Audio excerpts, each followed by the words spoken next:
Are you ready for the Low Blows Network?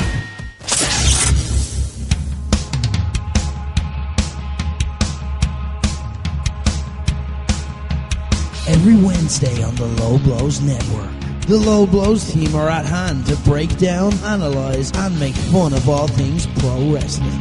Hosted by former pro wrestler Rick Nash. I think the only reasonable thing we can do now is turn John Cena heel. Selfie with me fucking Doug. Banned from Nigeria. I will be talking to the government tomorrow morning. YouTube star Corporate King. This elephant has 4 legs. Joe Russell's 4 legs. Joseph Stalin, if he had 2 more legs. Bonesaw rips off his shirt, yeah, and it says, "Shuck your law, big dirty tricolour." And the Queen of Irish Wrestling, Katie Harvey. I want once to sign just CM Punk. So embarrassed. CM Punk. It's Low Blows. Low blow.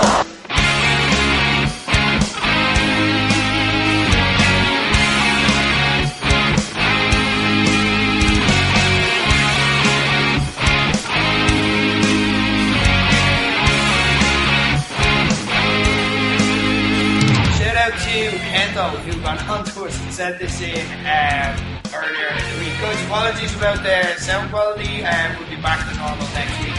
But shout out to Keitel, who got on and during the week and sent in this issue. I don't know if any of you follow Reddit's the relationship advice section. I'm addicted to it, it's fascinating.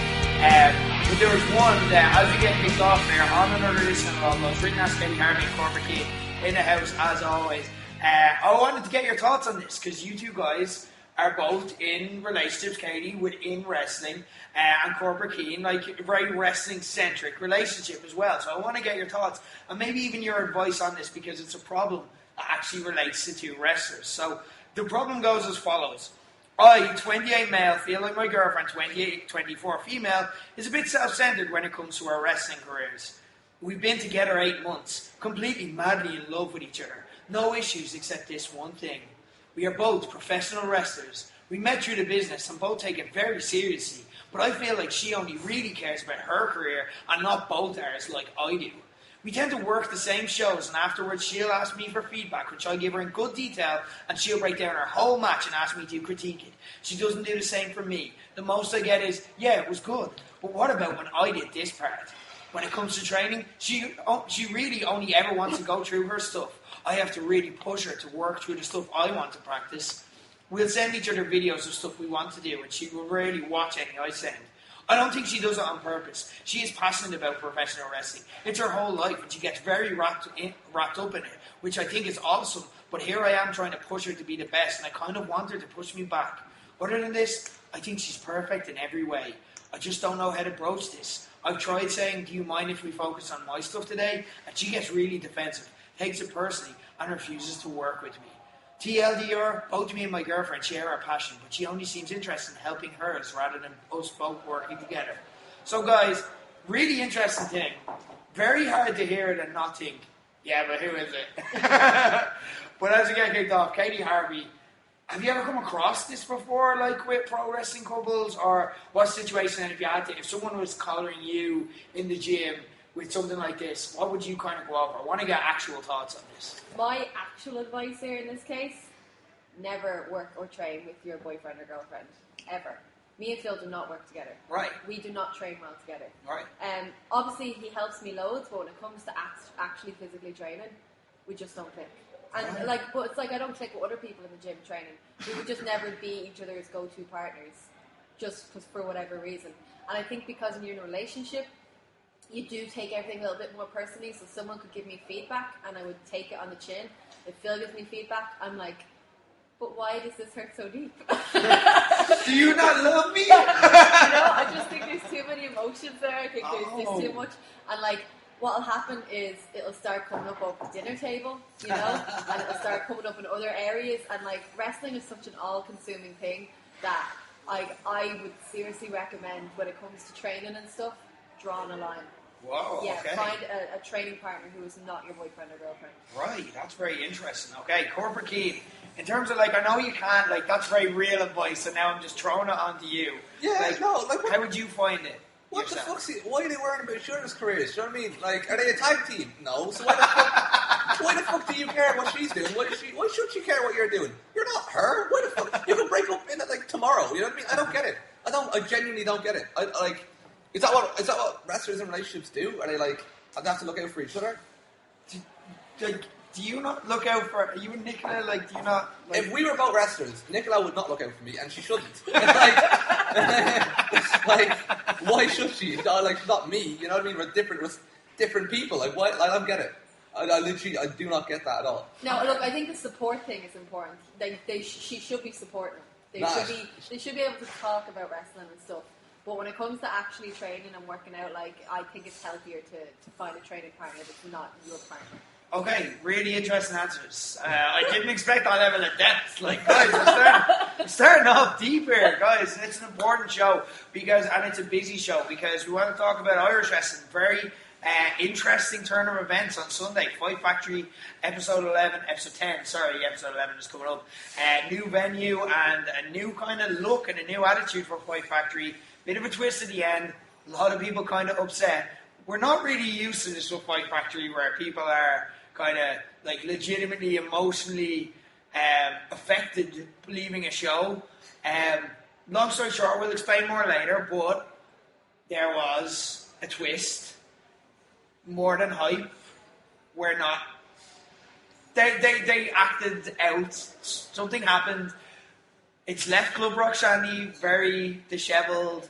We will discuss it later, okay? We're going to address it. I've got a voice message today from Clong. He sent it on to me. We're going to be playing it out on the air. I'm going to be addressing it still to come here on Low Blow. So stay tuned for that. But first, I want to start off with this because we literally just finished it. We haven't had time to put it in, say something stupid or this is awesome. So we want to get it out at the top of the show.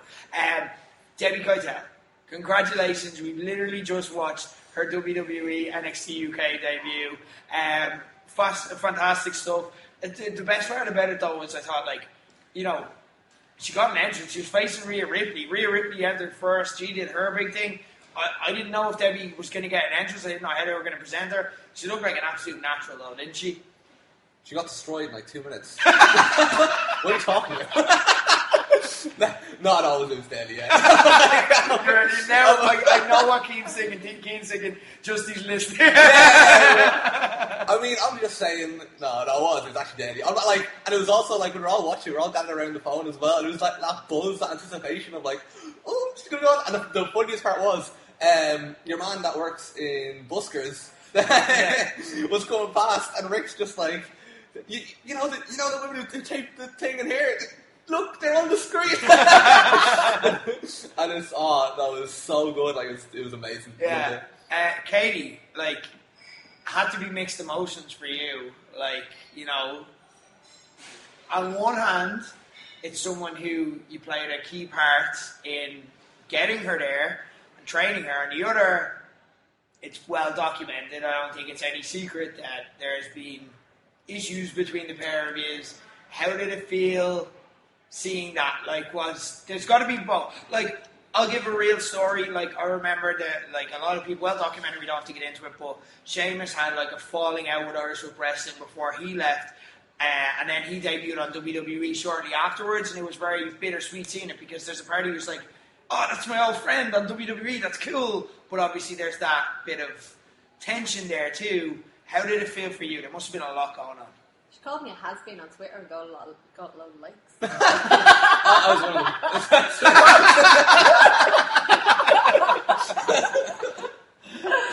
them. Yeah, so I'm glad Rhea Ripley powerbombed her. I mean, she looked fantastic. She's built to be on camera. She looks amazing. But called me a has-been, so karma. Jesus! Whoa, okay, on to a hot start here on Low Blows. Guys, loads still to come. We're going to be talking about the good and the bad from the week. There was lots on a Fight Factory show. We're going to be discussing that. Also, big wrestling weekend for WWE. Clash of Champions was this weekend. We're going to be discussing that and so much more. But we're going to get kicked off, as we always do, with the news stories from the week that have grabbed our attention. And we're going to give our lightning hot takes from them. Because, ladies and gentlemen, it's time to get this show on the road. It's time for Hot Takes.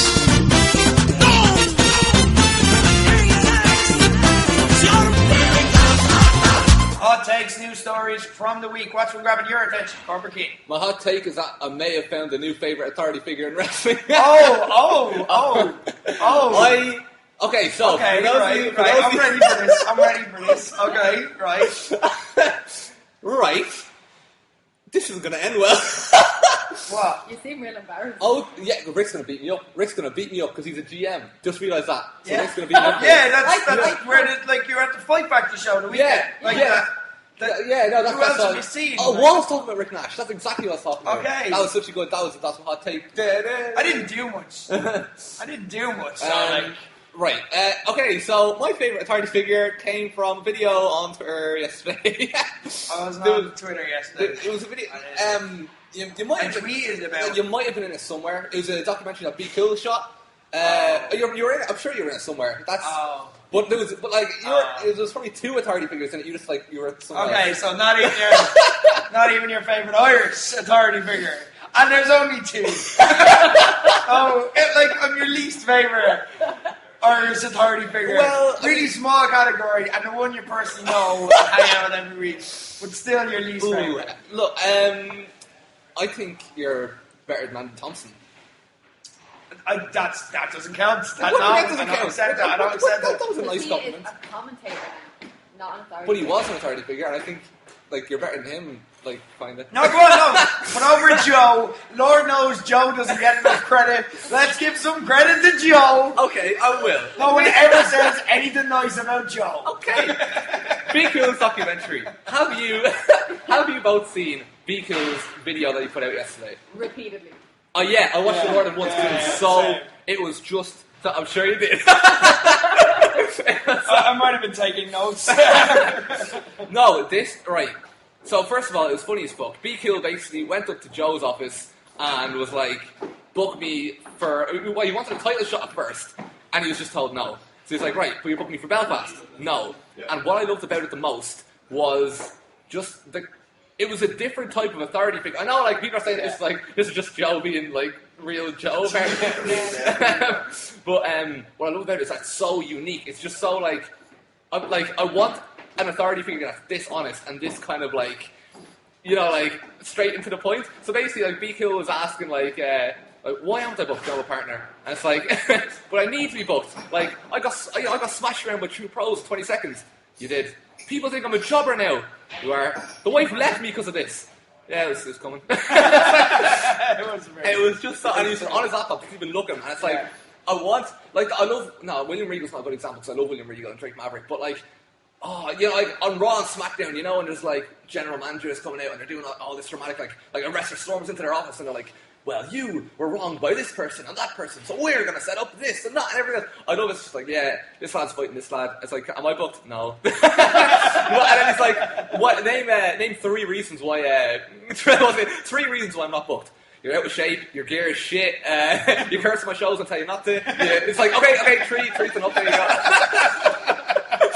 It's just the funny, it's the funniest video OTT I put out in a long time. This was so good. But I would be up. Basically, I think my hot take is that Joe Cabrera, authority figure, where he's on his laptop, no fucks given, should be a regular character. That's and I'd love to see that style of GM on an MLW or even a Raw or a SmackDown. It's kind of like the anonymous GM, but good because they're not anonymous, but it's still just someone at a computer. You know what I mean? I don't know. I just think it was funny as fuck, and I reckon if you haven't seen it, which I think everyone has at this stage, I got a lot of traction on Twitter, but if you haven't, I recommend watching it. It's really good. And now I'm wondering who Be Cool's partner's going to be. Is it you? That's not me. Oh, well, that would have maybe cheered you up, and I was like, oh. That was the same question I had for you at the start of this hot take. I'm is it me? And it wasn't, and similarly. It's cool. Don't worry about it. Would you be happy if it was me?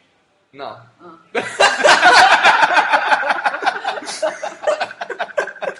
Okay, I actually relate strongly to Keitel here for the first time. Right. I feel bad because I deliberately put down Katie, but now it's you're all right. What? That's a good compliment. The worst compliment. Why is that? Would you first said you're not all right? No. But so it's still better than that. It's just Joe. For fuck's sake. Yeah, it's funny. Right. Okay. Do more promos. Anyway, this is your fault. When all you see on Fight Factory Twitter is me doing funny promos. You made this. You did. Moving on. Right, this is actually tied very nicely together. So, like, it was nice. One thing I liked about that promo ties into what I'm about to talk about, because it was nice to get that promo in a week where, when it comes to OTT and even Fight Factory as well, we're wondering, are we going to have the funnies as much anymore in Irish wrestling? Because really sad news coming out this week. Angel Cruz is stepping away from wrestling indefinitely. I don't know what that was. I don't know if it was a retirement, if it was he's taking a few months off. He left it open to be both, but then like he went dark on Twitter, like he got rid of his profile picture and all that, and I'm like, oh man, this is real, this is happening. So hot takes doesn't always have to be given out, and we're not like giving out, like I am giving out by you not yeah, my hot take wasn't given out. We're not giving out, but like it can be positive too, and I want to just take a moment to appreciate what Angel Cruz has done for the Irish wrestling scene. So I'll often turn around and say about how a lot of the wrestling scene now and a lot of the comedy that comes in now was basically what Madman Manson was doing 10 years ago, the whole meta comedy where it's like wrestling's bullshit and we all know it, but like we can have some fun with it. Basically in 5 to 10 years, everyone's going to be doing Angel Cruz's style of comedy in wrestling. He has literally created a niche through the freedom he's got through OTT and like made a whole different subgenre of wrestling himself. And I don't know what he wanted out of wrestling, so I'm not going to turn around and say it's a shame like WWE didn't sign him. Maybe he didn't want that. Maybe he was just happy working for OTT and getting the creative itch scratched, because it seemed like he got to do a lot of his own stuff and work with a lot of freedom there. So maybe he didn't want it, so I'm not going to say it's a shame, but like I don't feel that he gets the credit he deserves for what he's contributed to the wrestling business, and I want to bring that up and have that moment, and to at least have known that we appreciated him. He was genuinely one of my favourite wrestlers. I'm not saying he was one of my favourite Irish wrestlers. I'm saying one of my favourite wrestlers. I'm saying like Okada's there probably in terms of current wrestlers today. And then in terms of people who connect with me and what I want to see as a fan, Angel Cruz is second. I can't think of someone who connects with me more, who I connect with more as a fan watching it, where I'm like, you just get what I want to see. You just, yes, like the videos, the entrances, it breaks my heart to think we may not get another stadium entrance. Like, it genuinely upsets me, because that was just wrestling done in a way we've never seen done before. Like, do you realise how hard that is? I once was playing a game, like chatting with wrestling friends about, think of a gimmick that's never been done. Think of like a fireman gimmick or this or that. And for every gimmick we were saying, we were going, it was done by this, it was done by that. Do you realise how hard it is in wrestling to do something that's never been done before? Angel Cruz had a career of it, do you know what I mean? His satire was like the digging under the ring and pulling out something. It was just inspired. The highlight of which was Rob at the Christmas OTT show. Rob the Evil Elf. I've never laughed that much at even a comedy show. Never mind a wrestling show. Like that, like had me doubled over and in stitches. Like it was perfect. Nailed his spots comedically every time. And just like again, it's just when we're seeing so many people get the call now to WWE. We started this show talking about Debbie Keitel getting her call up and so on. And so many people getting the call. I was listening to this session with Martina's interview with Angel on the OTT podcast today, and she talks about her she's getting her break, and it's happening a lot more now. And Sean Ryan's getting signed as well. Like so many talents in and outside the rings getting their due, and kind of this golden era is kind of reaping their rewards. It's just, I wish the world would have got to see and appreciate Angel Cruz the way we have. You know, whether it's what he wanted or not, like, WWE, you couldn't have done that, you know what I mean? But the world should have been watching what he's done. I hope he finds a cult status like Madman Manson has, and I think he will, because a lot of his stuff's on YouTube, and people will look at it, but I know that his influence within the business, like, think of all the names that came through OTT during its time, and think of like their reaction to watching, say, the stadium videos, you know what I mean? you know that they were like, I'm going to do something like that in like Tokyo Dome or something, you know what I mean? You know some of these big names are like thinking, I'm going to rob that somehow, you know what I mean? And we're going to see, I genuinely think in 5 years, that's going to be what the norm is, in the same way that meta comedy, when Manson was doing it, which was original and what he brought to wrestling, is the norm now. And Angel Cruz started that, and we need to note that. He's been such an asset to Irish Pro Wrestling.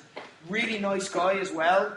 Like, when has there ever been an issue around Angel Cruz? When has there ever been a controversy around him? When has Twitter ever not just loved him? Like, do you know what I mean? Also, like, as well, just contributions, like, when he did the promo pic sale, like, for a charity and stuff like that. Like, he did a lot of charity work and used and leveraged his position and influence for good as well. Like, so, just a genuinely good person, a great wrestler, someone that needs to be talked about in like the formula names of Irish wrestling, whether he's one of the quote-unquote success stories that is like, well, look, Martina ended up going to Ring of Honor, and Scotty Davis won the Progress Tag Team titles with Jordan Devlin in a great weekend for Irish wrestling. Let's take a moment to appreciate a great that came through our scene.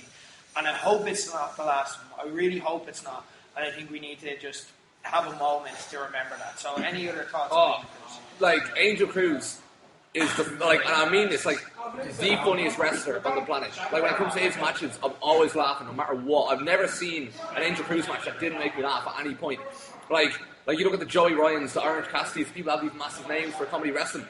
He's way better. Yeah. I hope he comes back for two reasons. One, think of the pop. Two, oh my god, imagine him in GCW.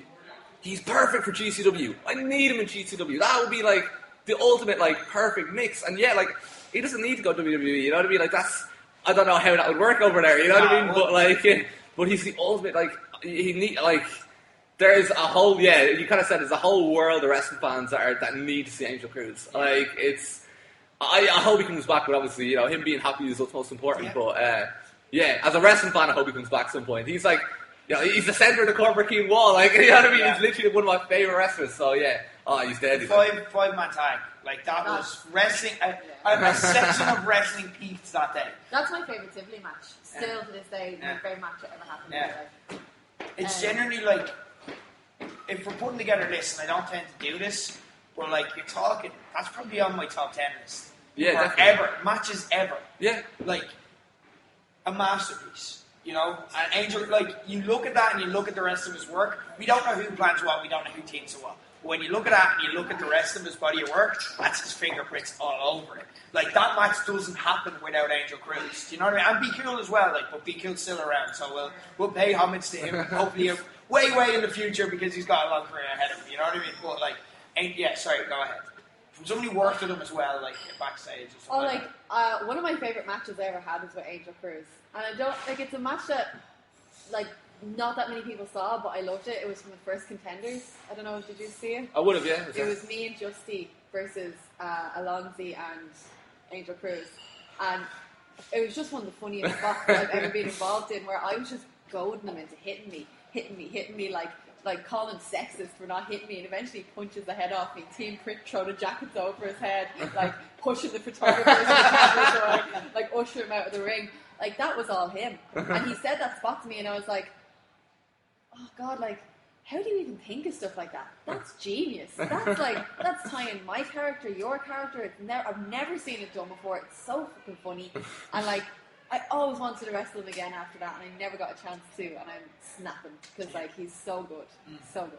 Yeah, look, even if the wrestling world hasn't got a chance to see him yet, and there's still time.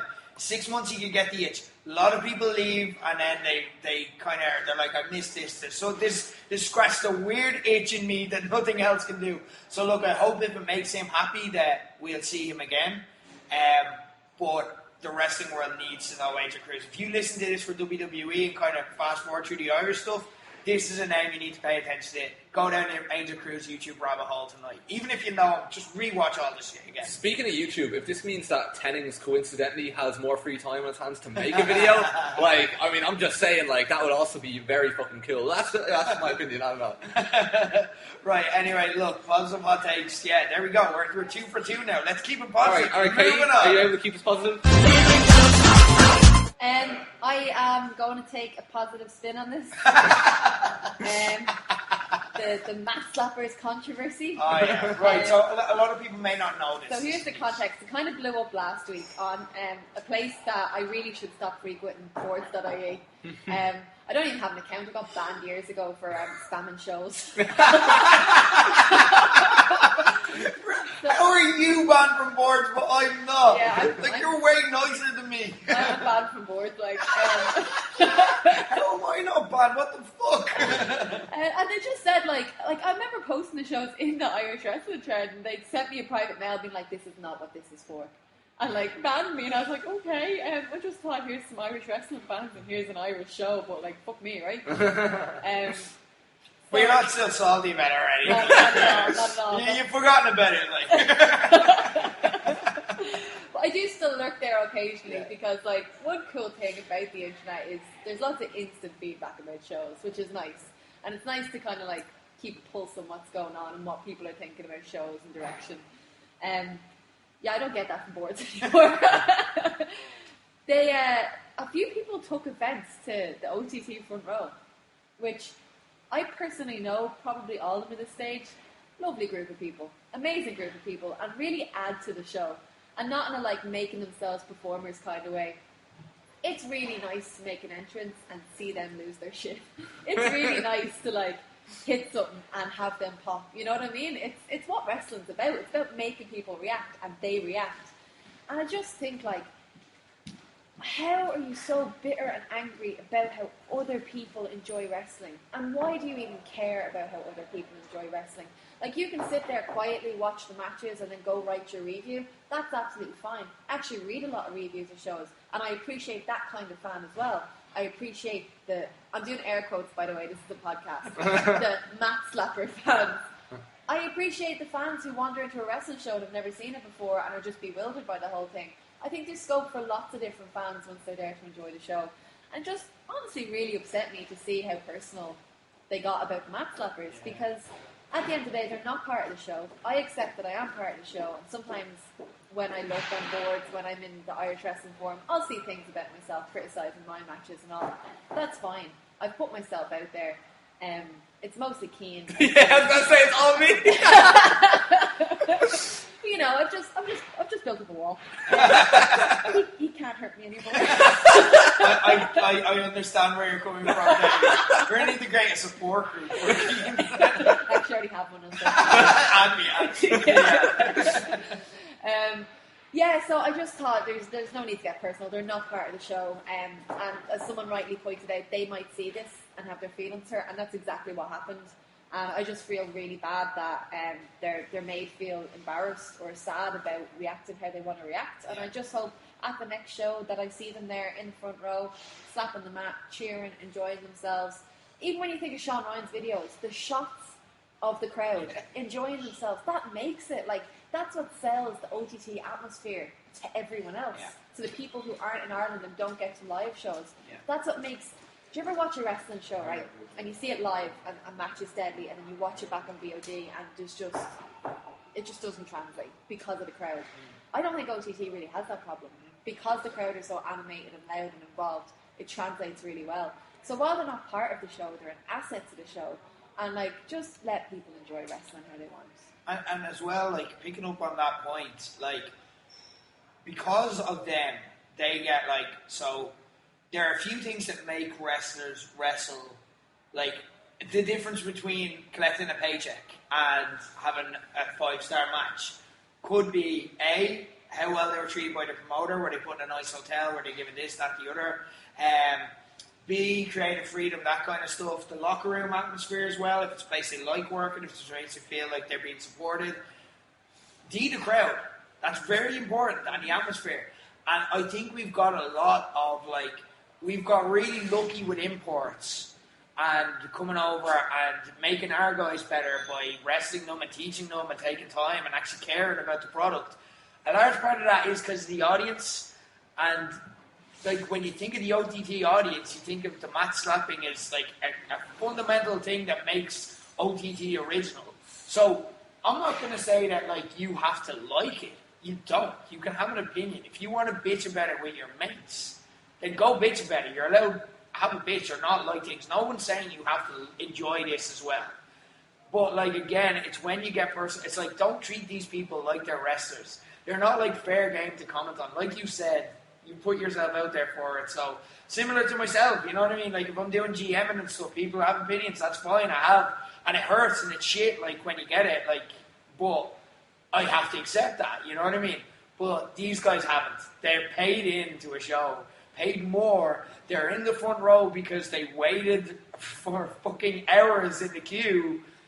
They've done nothing to deserve it. You know what I mean? And if they were like shouting like sexist remarks or being dickheads or like being offensive, that's different. But they're adding to the atmosphere and drama of the show, and it actually benefits. Like enjoying a show too much is not a crime. No, like, it's just not. And I remember it was a Fight Factor show, and I was surprised they were queuing for Fight Factory because we don't have the sellouts the OTT has. And I walked out and it's like, lads, you don't have to queue. There's a pub across the road, like, and I'll open the doors in an hour. And they're like, oh no, like, we like it. Like, this is where we hang out with our friends. And they had, like, snacks and all with them. They're like, do you want a cake? I said, yes, I do. It's great. I love it. Like, I love that atmosphere. I love I just love that section of fans.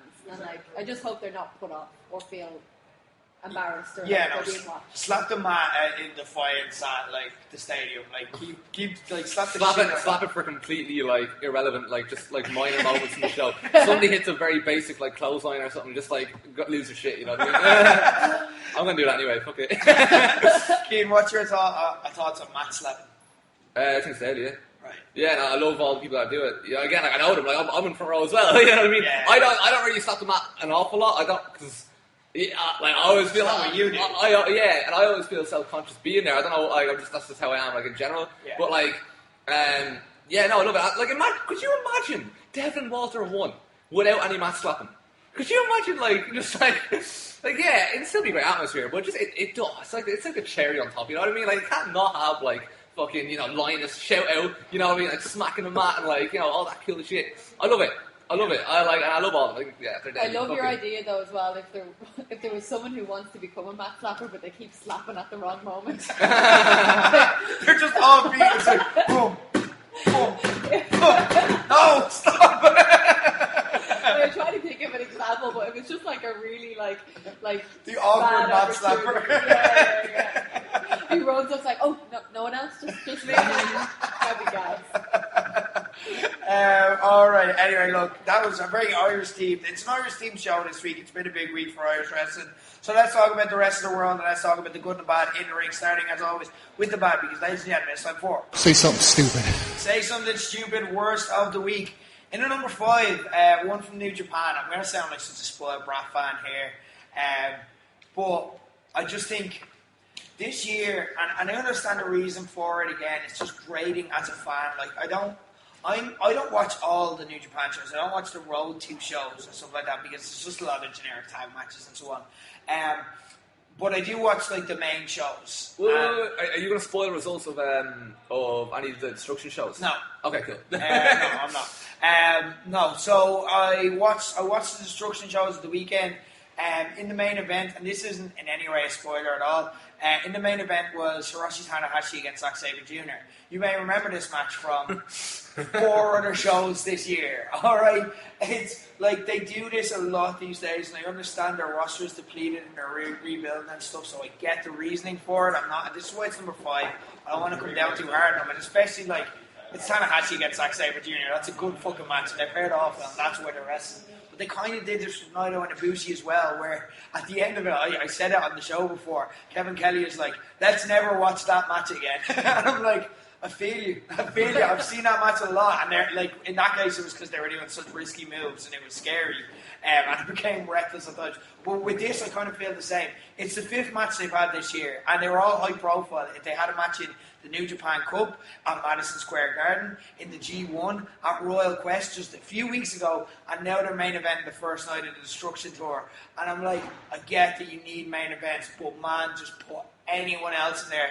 Have like Tanahashi, Zack Sabre Jr. Now, like, I understand why, like, it's the British heavyweight championship, so they have to, like, they've got to respect what Rev Pro want and so on, and they've got to, like, set up storylines that may work in Rev Pro and so on. So I get the politics of it all, but I hate watching a match that's dictated by politics. Do you know what I mean? I hate watching a match that's like, this is, or do you know when, like, New Japan wrestlers wrestle? Now, Joe gets around this in a nice way, but in OTT, when New Japan wrestlers wrestle other New Japan wrestlers, they wrestle Irish wrestlers, we're like, the New Japan guys winning because New Japan guys can't lose. You know what I mean? We kind of, I don't know the specifics. I'm not in the room when they're discussing the terms, but like, it just seems that way.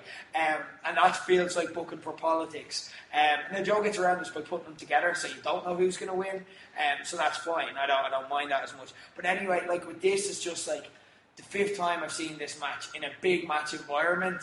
I don't mind it when you repeat matches in tournaments like the G1, because I'm going to see a new fresh match tomorrow, and like that's the point of G1 is it's a fucking marathon, so there's no problem giving away matches we've seen before, but like in such a short space of time to see 5 big main event level matches with these guys, it's just too much, and it's beating me over the head, and like I've lost interest. I don't care. The stuff that should work with me isn't working anymore. I'm like, yeah, okay, yeah, and I went for the high five flow, and Zack Sabre Jr. did a cool thing to counter it, you know what I mean? Because I know their beats, and they can only play the same beat. You know yourself, Keitel, like, imagine, like, when you work a certain wrestler, you're going to have a certain style of match, and you're going to work towards certain, you're like, this works when we work together.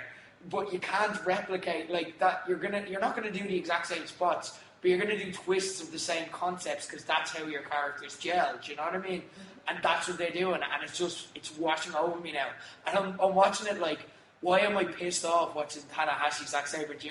I'm such a spoiled little fucking bitch. Like, but I am, but it's because of that. And I've seen enough of it now. Give me a new match with these 2 guys, because I like them both. But anyway, moving on. In at number 4, talk to me about what's going on in the latest NXT, Katie. So they kind of had like their finale for pre-tape shows, because obviously they're going live this week for 2 hours. Yeah. So in celebration of this, they released a range of t-shirts for everyone. Have you seen the t-shirts? Mm-hmm. I've just downloaded the pictures to show you. So basically, they gave a t-shirt to the entire roster, which is great. But what they actually did was just get a load of t-shirts and some clip art. Oh no. And that's the t-shirt. Oh like, no. They're not relevant to their gimmicks, and they're not like cool in any way. They're just literally, every t-shirt is just the wrestler's name. I was trying to find a better picture of, like, I think they released 30 in total, and they're just really generic. They're literally just a t-shirt with a name printed on them, and it's like, come on lads, you've known you're moving for a while, or if you don't have 30 ready, do 10 now, do 10 next week, you know. I know they're trying to do, like, have stuff ready to go, like, for this new audience that's going to see NXT, but, like, I would not wear any of them. Like, no. They're shit. I'm sorry. Like, yeah. The other thing that confused me on NXT, so they're trying to set up stuff for this big live show, which is grand. And they've Rhea Ripley back. Love Rhea Ripley.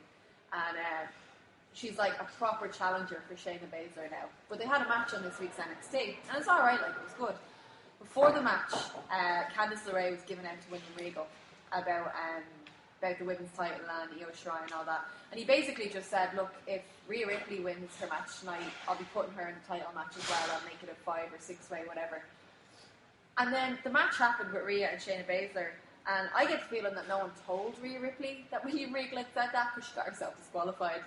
And, like, they didn't reference that stipulation once on commentary.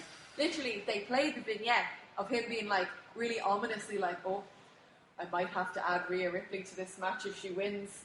And then, like, it was a very clear setup, and then the match happens, and then she disqualifies herself, and it's just never referenced through the match that William Regal has said that. And you're like, did no one tell her? Well, if she did know this is really stupid, why did she deliberately get herself disqualified by using a chair? And like, I just don't understand why those two things existed. It's like the match happened, then they recorded the promo and stuck it in, but like, just didn't connect the dots. It feels like the promo was recorded later. Yeah. But then, why did they show it if it didn't work? Yeah, it didn't work. I was very confused. Did they forget the result of the match? They're like, oh, we had that Rhea match a few weeks ago. She won that, didn't she? Yeah, we're going to do a promo. But this isn't like pre-taped NXT now, like, because this is to advertise next week. So they've just done like a really random little stipulation that didn't pay off 10 minutes later. I was very confused. That is confusing. That's pretty bad. Can you, Keitel, explain that in any way?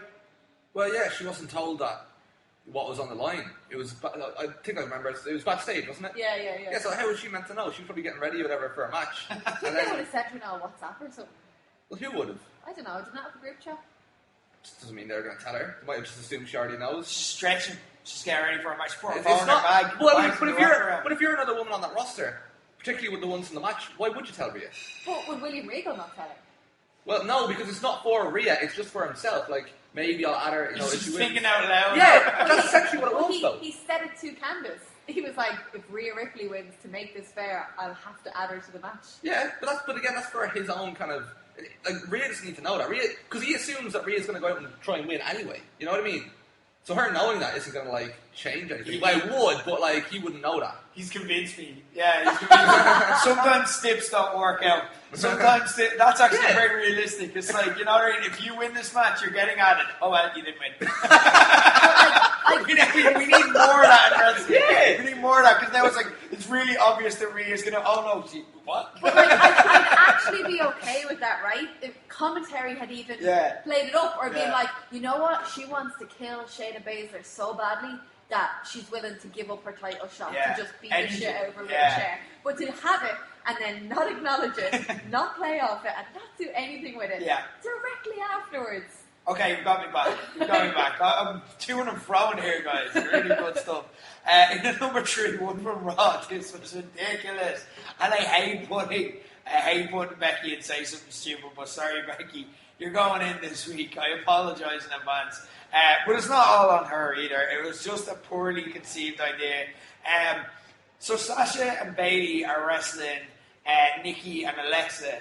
Now, it's so weird that now they seem to be pairing off like women's tag teams when they have women's tag team championship belts, but like they don't necessarily have the women involved have any interest in them. And in fact, like 2 of the women that are involved have specifically said, yeah, we didn't care about those belts. Yet they seem to be just going into tag teams for no reason. But anyway, they're wrestling the women's tag team champions. At the end of it, it ends in a schmoz because they can't have anyone get pinned. It wouldn't make sense. Sasha tapped out someone. She tapped out Alexa. I think I could be getting that mixed up. Anyway, whatever happens is Sasha gets in the ring with a chair, and because this is a new thing, she beats people up with chairs. And then Becky runs down with a chair of her own. And then they proceed to... There was no other way to do this. This is why it was just a bad idea. I see what they were going for. They proceed to have like a jousting battle with the chairs. But like...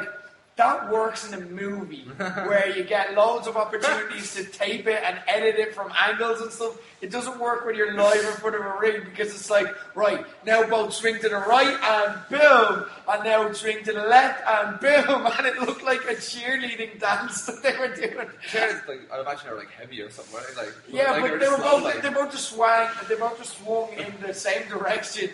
Like both times, 'cause they obviously planned to hit each other, like hit the chairs and cancel each other out. And then like Bayley gets a chair, and then Charlotte's music hits. Charlotte comes out like, I'm going to save the day. But it's like, be off a chair, Charlotte. Like, there's a clear disadvantage. She does not fucking need a chair. Yeah, well, she didn't, because fortunately, Bayley ran towards her like, with a chair right in front of her face, so Charlotte just kicked her in the face. With heels. With her heels. Yeah. That's what's so deadly about it. She ran and kicked her with heels. Imagine if she'd missed that chair. She would impale Bailey's face.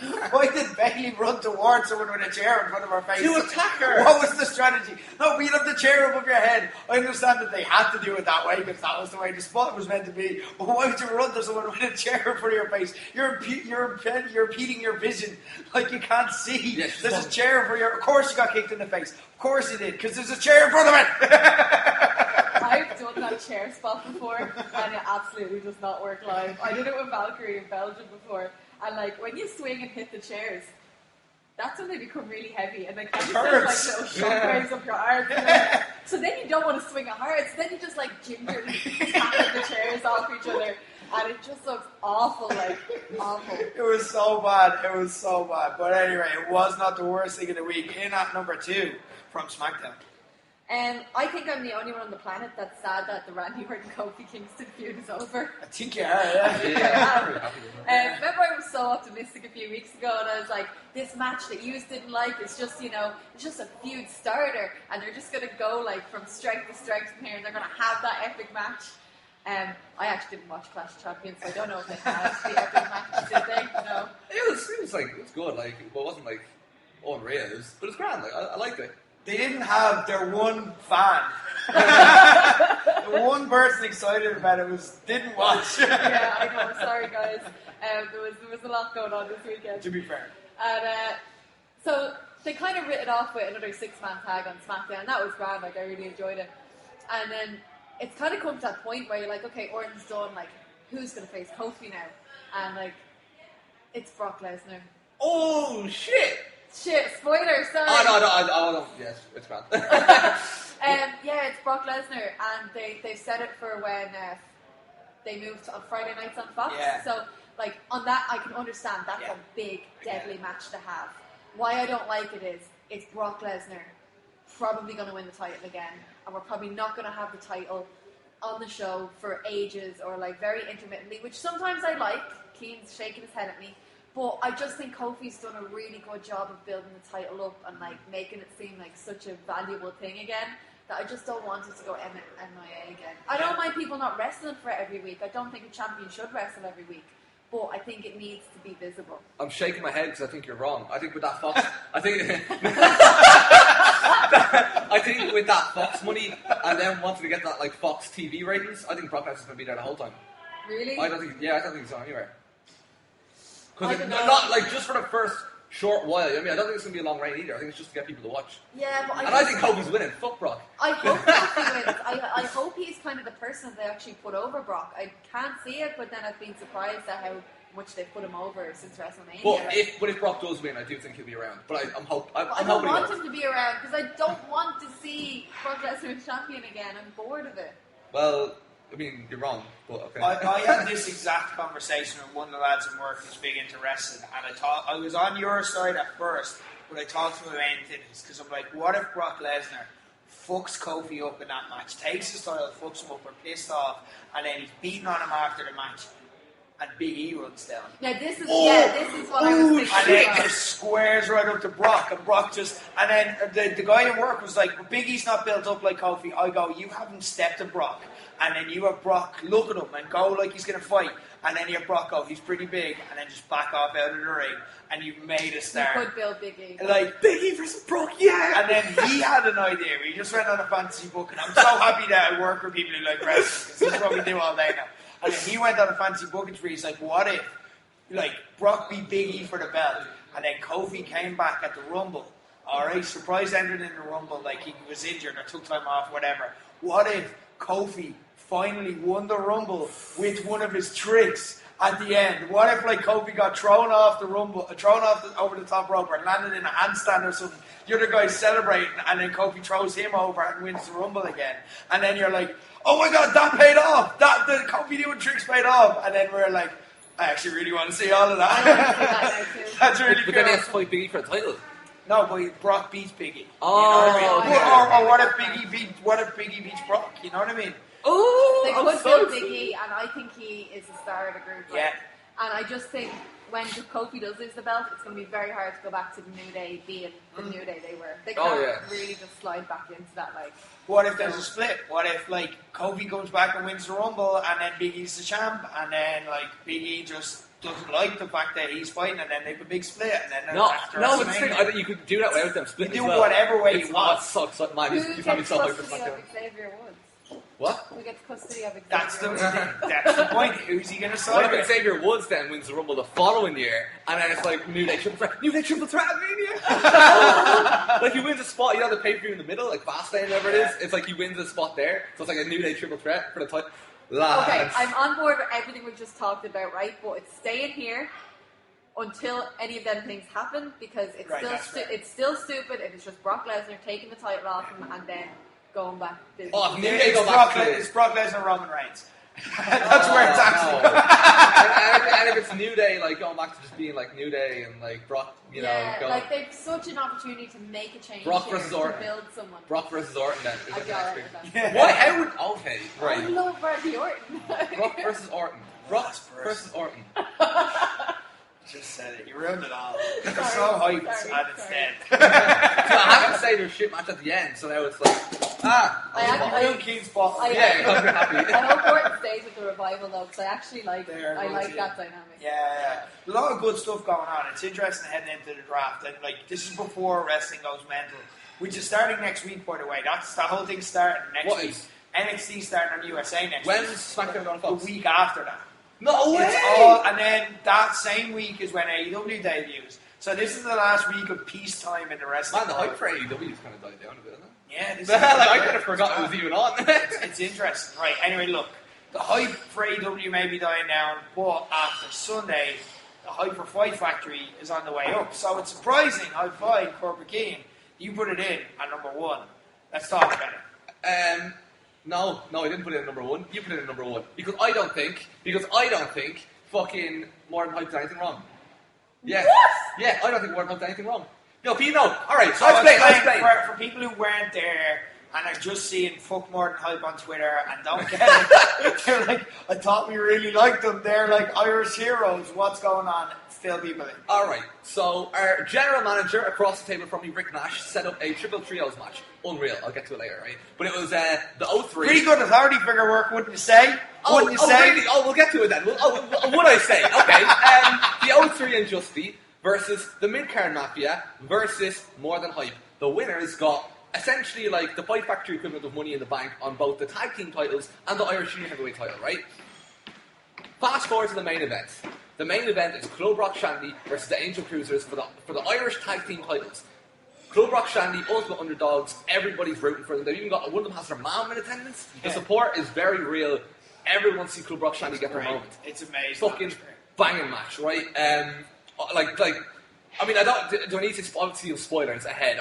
It's really. No, we'll just talk about it. Yeah, the Cruisers gave Club Rock Shandy everything, move after move after move, finishers, and even cheating with the title, everything. It's like, this is it. Trying to get disqualified. Yeah. Literally, Angel shouting, let's get disqualified. And what we didn't understand then was Angel's last match. Like, that's mental. Yeah. Like, and what a match about one. Like, I was proper screeching when Club Rock Shandy kept picking out. Like, finally, they get the win. Right? They get the win. It is emotional. Like, they're crying. Like, I'm almost crying. Like, it's like one of the happiest moments Fight Factory ever. The whole locker room come out and everybody's. I forgot to mention More Than Hype won the fucking triple trio. That's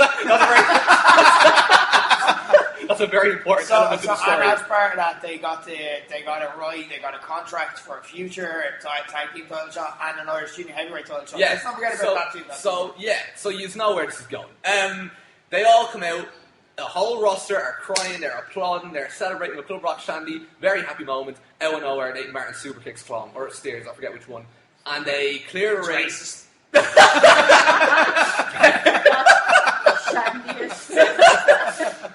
Anyway, they basically clear the ring. They get Rock Shandy. By the way, Rock Shandy are like in bit like they've won, but they're in bits. They've taken finishers, they've taken belt shots to the head, everything. And More Than Hype cash in their contract and they win the titles and they rob Rock Shandy of their moment.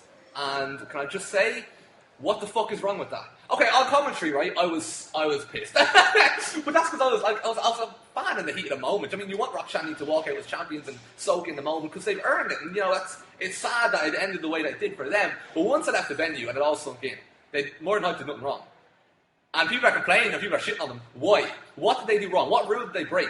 Is it their responsibility to make sure that Club Rock Shandy are like having all these happy moments? It's not. They're responsible for their own success. You are responsible for your own success. It's not like your opponent's job to make sure that you also win titles. It is your job. It might what? Like, are you pissed? Rick, are you pissed? Yeah. Then why did you set up why did you give them the opportunity to begin with? This is really all on you. Yeah, this is why you're not I'm getting a bit of heat, and I have, I've even got accusations from the lads. Like, did you know about this? Did you tip them off? Yeah. What's there? There's conspiracy theories flying around. By the way, I'm not putting that forward necessarily, right? I'm just saying, but you did give them the opportunity. I'm going to be honest here. I'm going to hold my hands up, okay? And maybe I'm not the best authority figuring it out. Okay. Joe Bray would have never done this. I'm going to hold my hands up. Didn't realise that was a thing. Okay? Right? Didn't realise it was a thing? Like, have you not watched wrestling ever? Yeah, like... Progress did it twice on the same day. I did set that up, but I hadn't thought about it.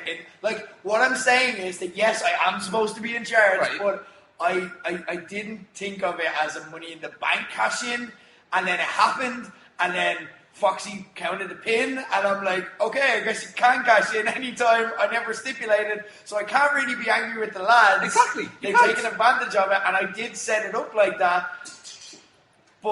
And it's done. Foxy's given them the belts, and yeah, and nobody can be angry. I also did. No, but here's the thing. I didn't think.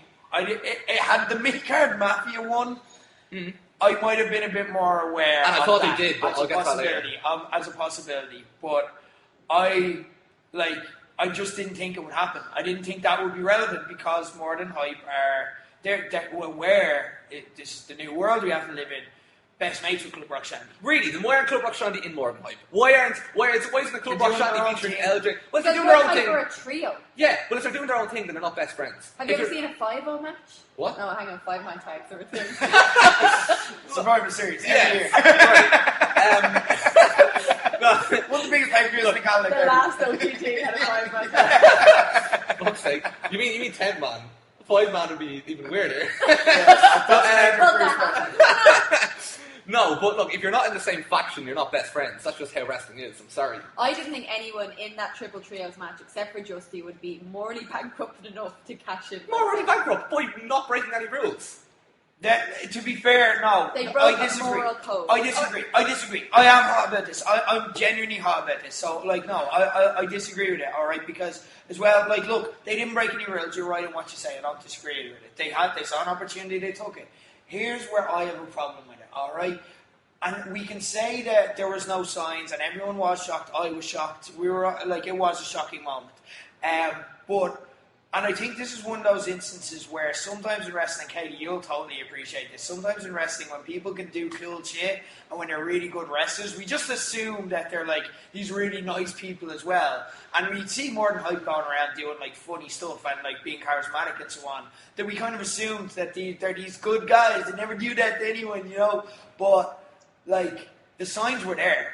The signs were there. And we just never chose to look at them. LJ Cleary.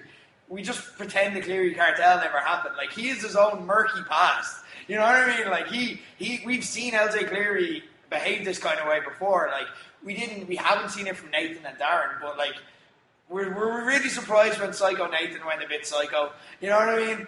Darren, that was a bit shocking. I didn't see that as in his character, but we're only learning about what we're learning about these people. Their signs were there, even if you look at the promos leading up to it as well, they're talking about how they're the foundation of Fight Factory. I'm sorry, lads. You are a very important part of Fight Factory. You will go down, whatever Fight Factory goes on to become, you will go down as a really important part. But bollocks to that as well, so disrespectful, that you're saying you're the foundation of Fight Factory. What about Phil fucking Boyd? What about Katie Harvey? What about Justin? What about BQ? What about the people that came before you and gave you an opportunity for there to be a Fight Factory, for you to make it? As well, just this is what gets me. This is what actually legitimately pisses me off. That was their friend's moment. You know what I mean? And one of the greatest Fight Factory moments ever was, More Than Hype celebrating their tag team title win at episode 4. It's one, if you think of this new era of Fight Factory where we're thriving and selling our shows and now performing in bigger venues, that was the moment that started it all. Club Rock Shandy were having their moment. But could they let them have it? They were sharing it with them. Could they let them have it for 1 second? Could they let someone else just have a spot in the limelight for one night, for one fucking night, for 10 minutes? They couldn't. They couldn't. It's not their job. They are entitled. You're right in what you say. They were entitled to it. They took advantage of it. But they are under no obligation to respect that. But it's a dick move to not respect it, and they didn't. Do you think, when More Than Hype, after going through those 3 stages of hell, if Club Rock Shandy had the same fucking option, the same contract, that they wouldn't have cashed in? No, they wouldn't have. Well, then they're dumb. They're good lads. Well, no, and what's it lead to? It leads to success, which is your whole point. That's the whole point of wrestling. You're meant to get titles. You're meant to be successful. That's the point. And if you don't take that opportunity when it comes, you're a bad role model. That's the way I see it. If I'm More Than Hype taught the kids to seize your opportunities. That's what the kids learned that night by watching that. To seize your opportunities. At the expense of what? At the expense of what? Titles come and go. And you think that, any of these people in wrestling, any of these fucking, bitter old vets in wrestling, do you remember Edge and Becky Lynch and turns around and he's like, you're doing it the wrong way. You know what I mean? You'll have all these, titles and accomplishments, but guess what? No one will want to pick up the phone to you. No one will want to talk to you. If you're this kind of person, titles come and go. You win and lose title belts. And, yes, okay, there's an opportunity to, okay, I understand you've got a point to make, and I will come to you in a second.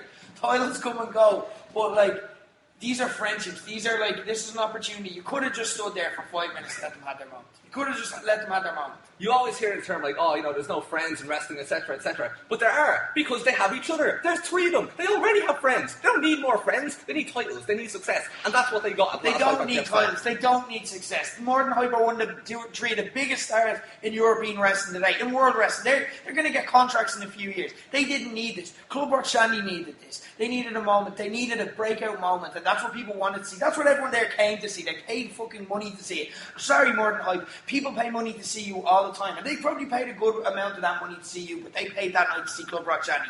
That was the moment they wanted. They did want More Than Hype. Fact, sorry, no. Winning titles is the difference between getting those contracts or being those guys that people used to talk about that had a certain amount of hype coming up and then disappearing forever. You need to keep winning titles. You need to keep being successful. You can't just say, we had our moment, that's it. Maybe sometime we'll get it in the future, maybe not. You need to be persistent, consistent, and you need that in order to make it in future. You can't just say, we did well, so we're probably going to get signed in future. You need to keep it up, and that's how you keep it up, by winning titles and being consistent. And I fucking respect the shit out of More Than Hype for being consistent, taking their moment, and we're going to see it in episode 11, when, Joe, I will say, Club Rock Shandy deserve a rematch. I will give them that, and I think that's the fair way to go from here. But More Than Hype do not deserve to be shat on for taking an opportunity as it presented itself.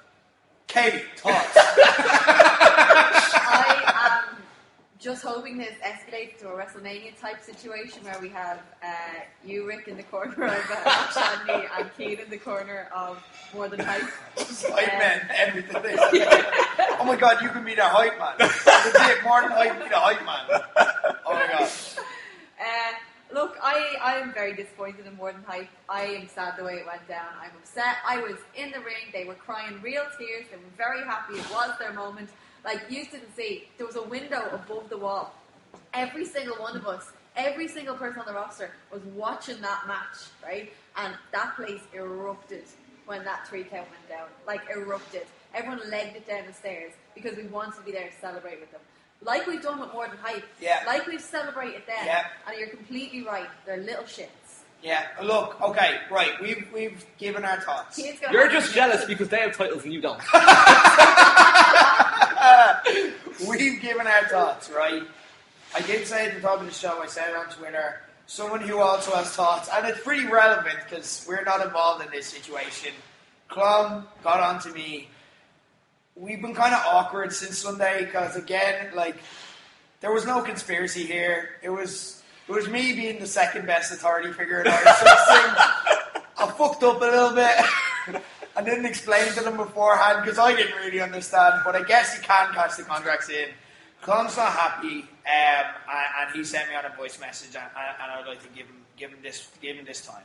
So I'm going to hand you over to what someone in this situation thinks, because it's way more relevant than what we think. Hi Rick, it's Clayton from Club Rock Shandy here. You said it yourself after our match, we're the former Irish Tag Team Champions, and that's exactly what I want to talk to you about today. What Morton Height done to us after that match is not sitting well with me at all. We were supposed to start our journey as the Irish Tag Champions, and something we've worked really hard for the last year, and they stole it right from under our hands. And it's time for Club Rock Shandy now to right that wrong. So we want that rematch, and we want it at episode 11. Thanks in advance, because it's a match that just has to be made. So, Rick Nash, the second best authority figure in Irish wrestling today, I'm going to make it official. You agree? I think this is something we can all agree on. Yeah. We're going to see it. One of the hottest matches that Irish wrestling has ever seen. Joining Katie Harvey and her return to Fight Factory against Debbie Keitel. Michael May against WXW star Jay Skillett. And also as well, I may as well throw it in, we're going to have Sharkbait Adam Farrell in his comeback match against Sean Bernard. At episode 11, we will see a rematch of one of the best tag team matches ever, but the stakes have never been higher. Irish tag team titles on the line. It's going to be Club Rock Shandy getting their rematch against More Than Hype. I cannot wait. It's a match we all want to see. It's happening, confirmed. November 3rd, tickets available very soon on eventbrite.ie. You're going to need to be there. Anyway, guys, that's going to be pretty great. I'm feeling pretty damn good. So let's talk about the good from the week, because, ladies and gentlemen, it's time for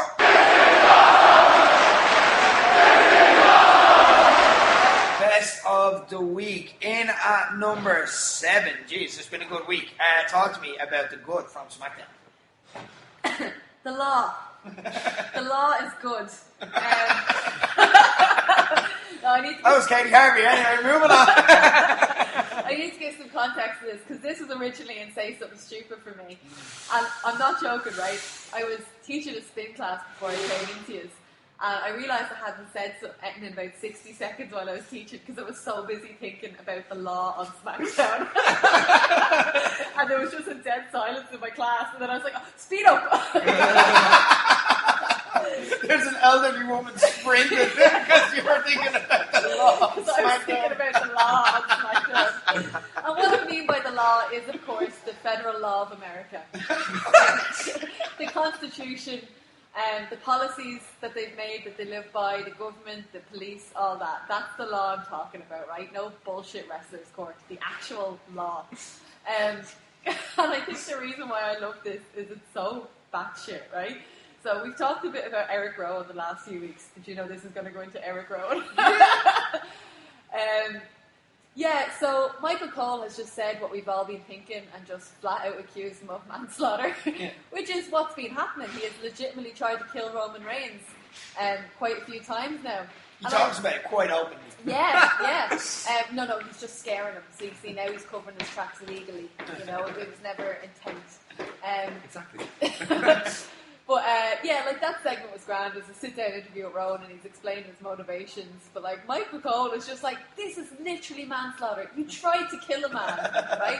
And it's just kind of brushed off. And you're now thinking like, yeah, you did try to kill a man, but this is wrestling, so you know the law doesn't apply.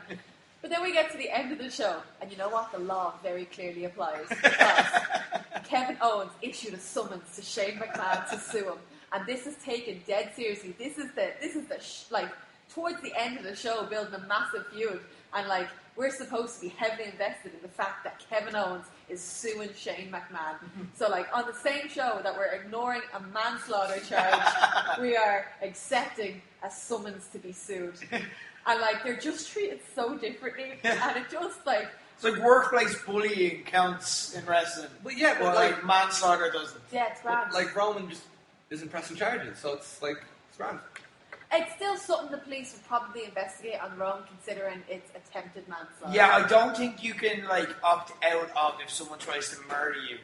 Like if like say this whole like Kinahan stuff that's going on, right? You know, don't get us killed now. The police are. I'm not naming names, but like say all that stuff going on now, right? The police aren't going to say, well, you didn't press charges, so we're just going to ignore it. You know what I mean? It doesn't work that way. Do you know what I mean? So it's like, it's a big deal.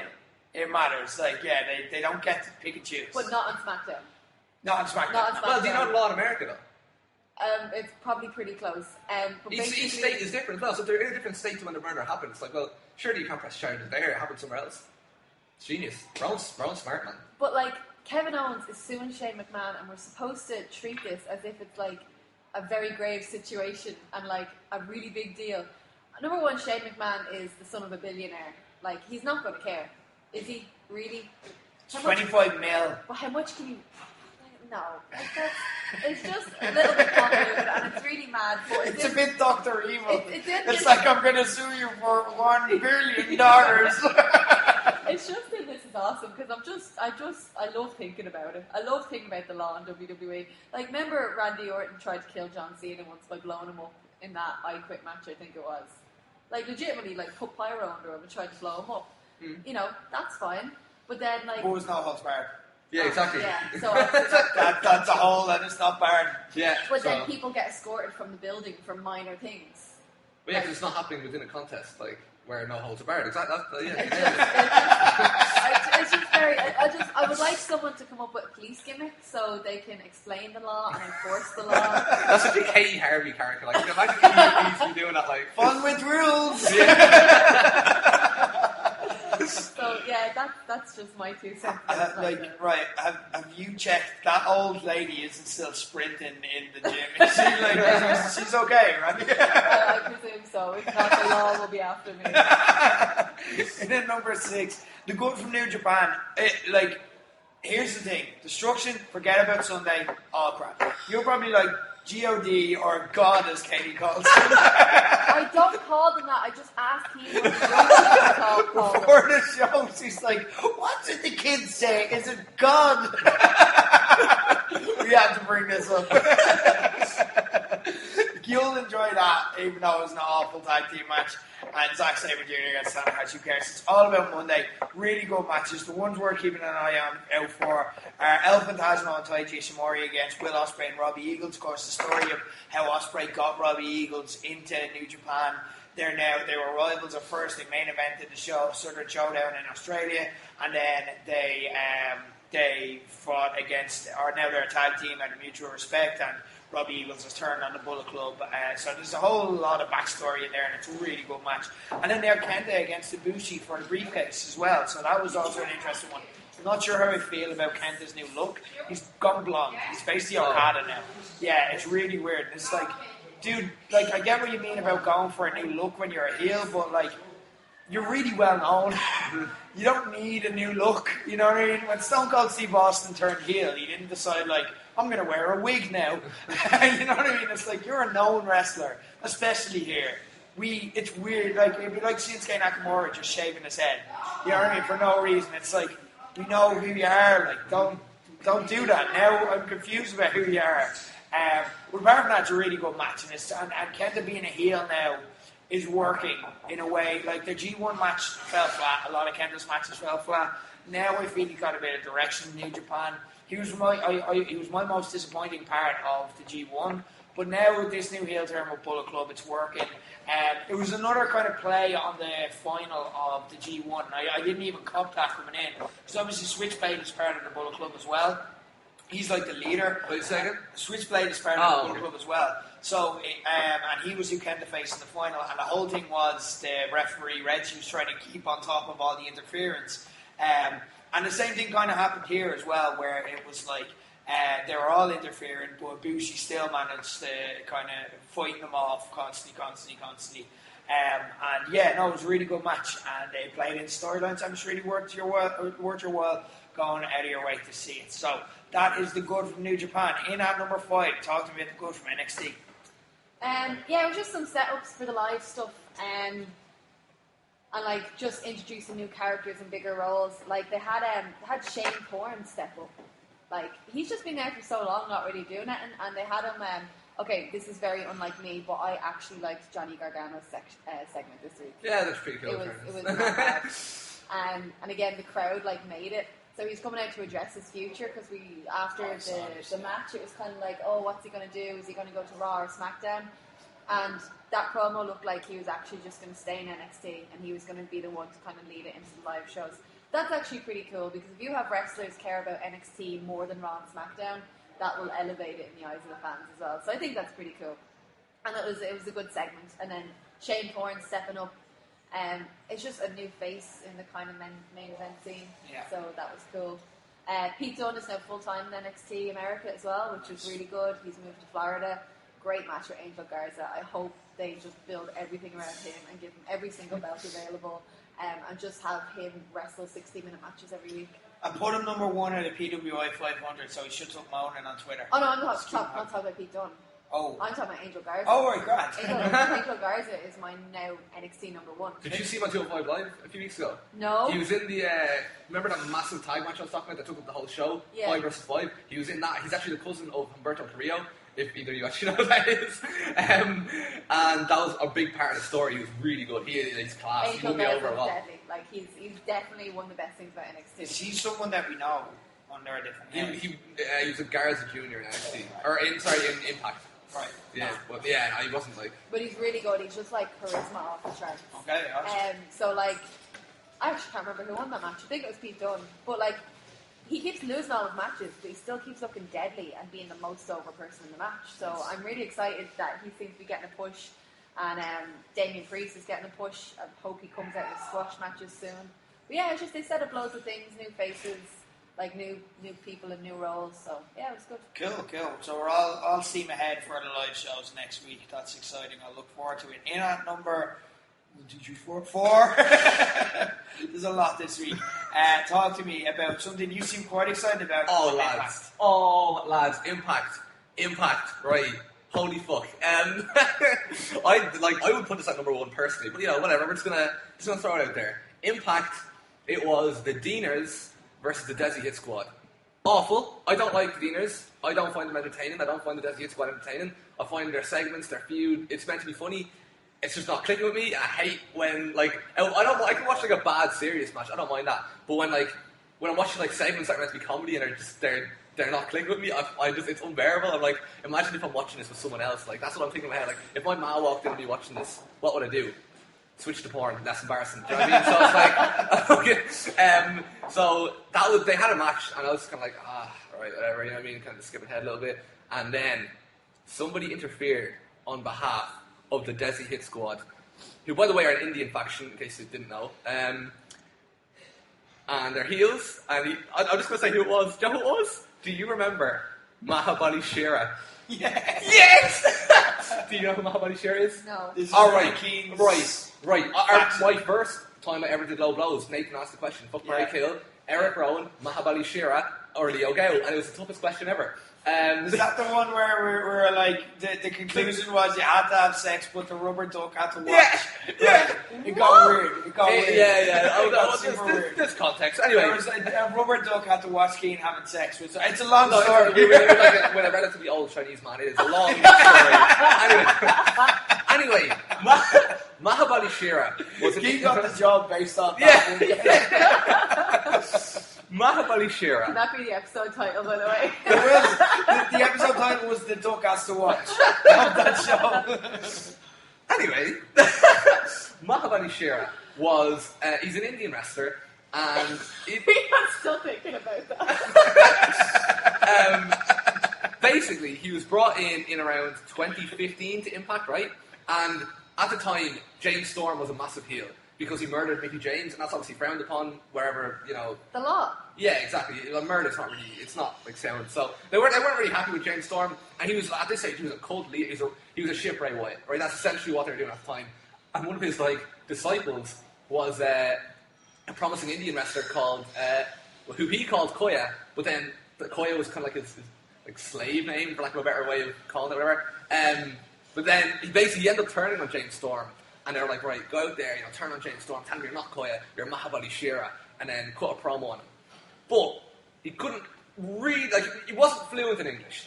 He could, like, speak it kind of just, but he wasn't fluent. So the promo was just him going, "You will not touch me again! You will not touch me again! You will not touch me again!" And from that moment on, I fell in love with this man. Instantly I was rooting for him. I was rooting for him because I'm like, you know what? He's giving it his fucking all. Like, he's being put in a tough spot. You know what I mean? But he's not giving up. And then he had 2 weeks later, or a few weeks later, he had another promo on James Storm where out of nowhere he went from being this serious, like, you know, fucking tough guy to like, I like to fun. These people like to fun. And then he just started doing this really weird dance, and all the fans are joining in, so they must have off camera like known what the dance was, like, and they all started dancing together. It was called the Shearer Shuffle. He just started doing it, and he left. I remember and that. then the mad thing is, so he sort of over time got phased out and just disappeared. He got signed by NXT. I heard no news about him getting released. None. I heard not one person say about him getting released, let alone this return. This return did not get spoiled on me. He came back on behalf of the Designated Squad. He's a heel. Got mad long hair now. A fucking lion's mane. He is jacked. He's like an evolved Pokemon of what he was. Like, he is... this is a return and a half. Now, he bowed down to Gavin Singh, who's the leader of the Designated Squad. I'm not going to bother explaining it. I feel like it's going to lead to him turning on the Designated Squad and becoming a star in his own right, and I hope so. I fucking love Mahabali Shira. He should be on the wall. He should be on my corporate king wall. I completely, like, you have control over this. He's been over. That's your fault. Yeah, no, but he's been like out of public eye. You know what I mean? Out of the sight for like so long that it's kind of like I just forgot he was there, and now he's back. Like, this return for me is like top 10 ever. Like, you got no music, no pop, no nothing. It was just me on my own in my room watching that, going, oh shit. The big question is though, who is he replacing on the wall? That's the thing. This is why I don't like. Who's up for the chop? I haven't updated the wall since May. Have you put Alonzi on it? No. She's going to kill you. I know, but like, she's not going up ahead of fucking Mahabali Shira, like. She threatened with a knife. I know, but she told me to send a message. I know, but would you put Amy Alonzi in there above Mahabali Shira? Yes. Why? Because I know who Amy Alonzi is. when you know, reason. But when you know who Mahabali Shira is, I can promise you he would go in over Amy. If Amy Alonzi and Mahabali Shira got into a fight, who'd win? I don't know. Exactly. You're like, you can't even say a it. match of genuine you never thought about. I don't think anyone has. So, but the moral of the story is Mahabali Shira, Amy Alonzi, episode 11. Let's go, Rick. We'll see. It's in at number 3, one from Raw. I'm going to come out and say, lads, Baron Corbin is good. Don't at me. He's good at what he does. The King of the Ring final was this week on Raw. I thought it was supposed to be on Clash of Champions. Did I get that mixed up? I thought it was meant to be on Clash of Champions, but that's because you told me. So right.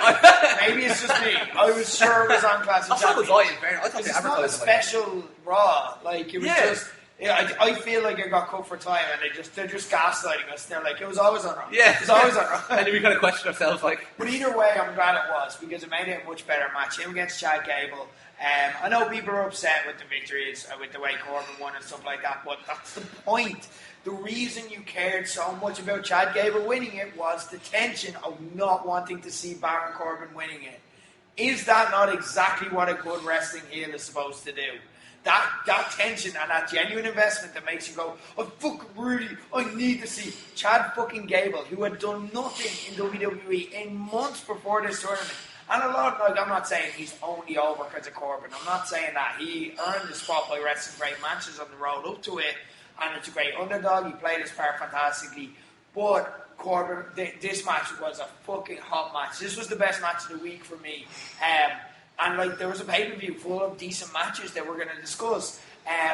But this was the best match of the week, and it was because of that. Corbin held his own in this. Like, we have Gable, a traditionally great wrestler. We have Corbin. Even the finish was fantastic. Like, he kind of just modified the Deep Six, is it? Is that the finish? End of Days?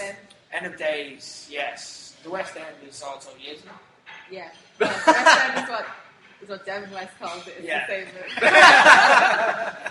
That's what I was thinking. Devin West is better than Baron Corbin. Let's just be real about it. But he's good at his job because people give a shit about his matches. They are invested in him. And they're invested in not liking him. We just don't like the fact that a wrestling heel is working in 2019 because we're like, yeah, but I'm supposed to like the heels and like them enough to hate them because I'm respecting them. Baron Corbin's a traditionally good heel and he's a good wrestler. He wrestles a great match, better than any of the matches on Clash of Champions, and he's over as fuck. The crowd genuinely were angry that he was going to win this match. Raw was really good this week. They're going up against Monday Night Football. I haven't seen the ratings yet. It's not going to be good. This is the time of year, we say it every year on Low Blows, where everyone's like, WWE is dying.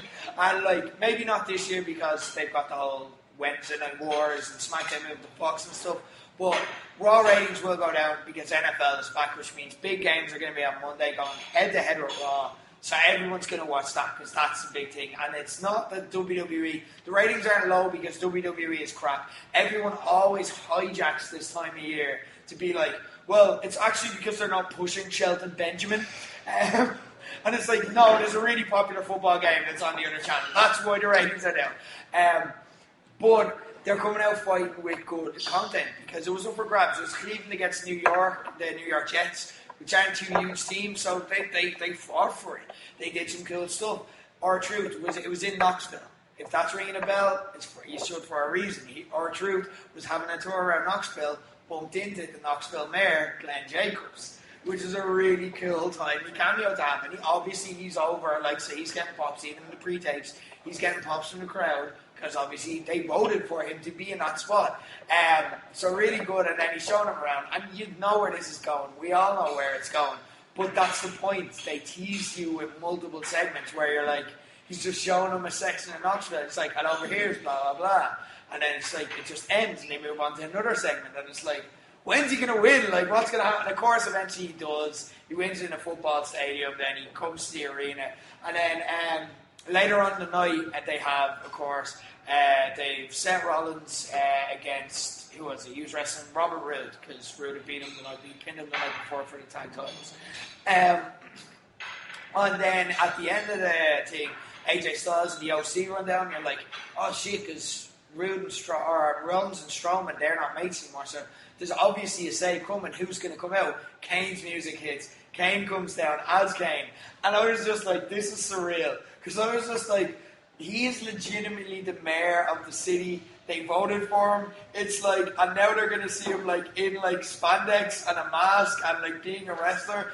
The only thing that popped into my head was, imagine Leo Varadkar did this. Imagine Leo Varadkar, like, just dressed up in spandex, and you're like, imagine you weren't invested in wrestling, you didn't know anything about wrestling, and you're just like, he's such a nice man, that Glenn, and it's like, well, here's what he did last night, and it's like, no, it'll be our equivalent would be Michael D. Higgins. Yeah, imagine just chokeslamming guys. And then the Fiend came down, and Kane was the Fiend's latest victim. Great heat to put on the Fiend as well. The hometown guy, he's a legend. It fits with everything. It ties together. Another really cool thing I want to talk about. They did like kind of a gender reveal party with Mike and Alice and Maria and whatever about that. Where Maria just turns around and she's like, Ricochet said that. And then Ricochet's like, what the fuck? And then Maria turns around and it's like, and then like Mike and Alice is like, I'll see you in the ring. Ricochet beats the piss out of him in 2 minutes. Maria's like, Maria turns around after it. She's like, obviously he's not that. I'm just saying it to motivate you, but you're so much of a loser that even that didn't motivate you. And this is who the actual guy is. Fucking Rusev's music hits. Rusev comes out, makes his return, absolutely fucking jacked. Has a weird but cool mustache as well. I don't know if you've seen it. It's really cool. And then Mike just turns around as well. Like, I like how they're just giving this guy character for some reason. And he's just like, you know what? I'm tired and I'm getting the shit kicked out of me. If you're the dad, or if this is just a game, I don't care anymore. Congrats, guys. Have fun. I'm off. Then Rusev beats the piss out of him. Anyway, it was just a really fun segment with really cool cameos. Again, WWE are trying and it's working for me. Speaking of people who are trying and succeeding, things are going really well in Fight Factory right now. The previous discussion we had, notwithstanding, bit of confusion, but it's going to lead to an amazing match. So, but things are going well. New venue. We can exclusively reveal that that was a trial show just to see how it would go, and it went really well. Thank you guys for filling it up. On Sunday, it was a risk, changing time for our episode shows, changing venue, more central venue. It wasn't, Big Sean wasn't a victim of the venue crisis. This was a positive move because it's bigger and it allows us to do more stuff. We're going to be performing more regularly in Sheffield Hall, and it's like we've got plans. We've been talking about some of the plans we have because it's going to be more regular shows. And some very exciting stuff coming up over the next few months. I can't wait. Well, I'm not going to harp on about it. Keane, what were the good stuff for you from Sunday at Fight Factory episode 10? Yeah, you mentioned the venue and all that. That's going to be deadly. I loved Fabio and Amy against Debbie and Andy Steele. That stood out for me. I don't think I ever give Flamboyant and Fabio enough credit on here. That man, the man, he's about 12, but he's fucking unreal. He's got it. What? He's got it. That whole match was just fucking deadly. It was cool seeing both teams working together. Obviously, neither of them are actual they don't have team names. You know what I mean? No matching gear, not necessarily. They don't have that chemistry. But actually, Amy and Fabio are the Flamboyant Unicorns. Oh, well, there you go. No, because they wrestled they had chemistry at one point. Both teams. I thought it was really good. And what else do I have here? I didn't actually write logos for this, so sorry. Yeah, the Triple Trios match. Oh my god. This match was deadly. Yes. They grabbed fucking people around, right? It was class. But no one told me it was elimination.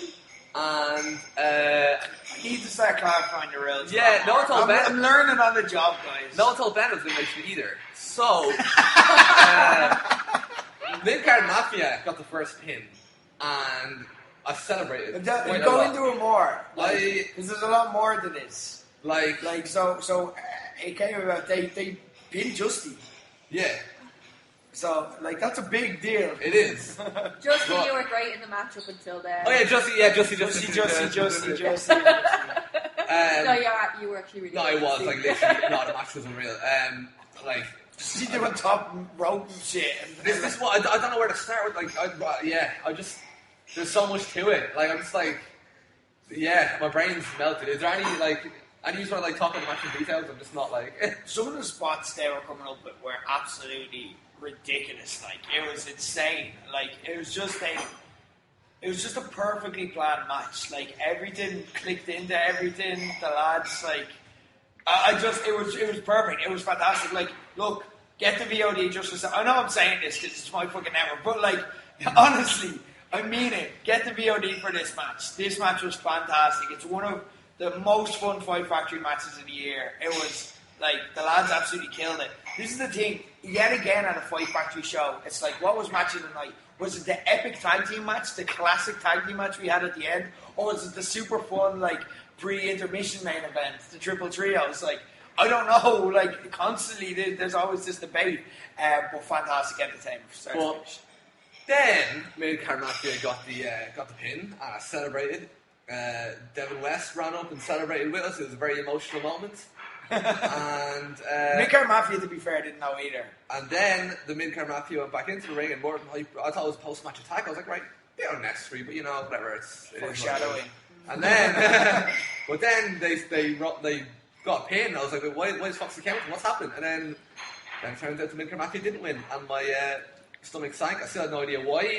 I didn't hear it. It was even after it was probably announced it was elimination. I was too busy celebrating. I didn't hear it. So I genuinely had I thought the match had restarted or something. I had no idea what was happening here. It seems like the people who knew it was elimination was Jay from the Mid-Card Mafia and Foxy. There's a lot of people saying that there's a conspiracy theory with me and More Than Hype, and they understand the rules, and I immediately resisted that, but I see your point when you put it all this way, where they understand all the rules and no one else does.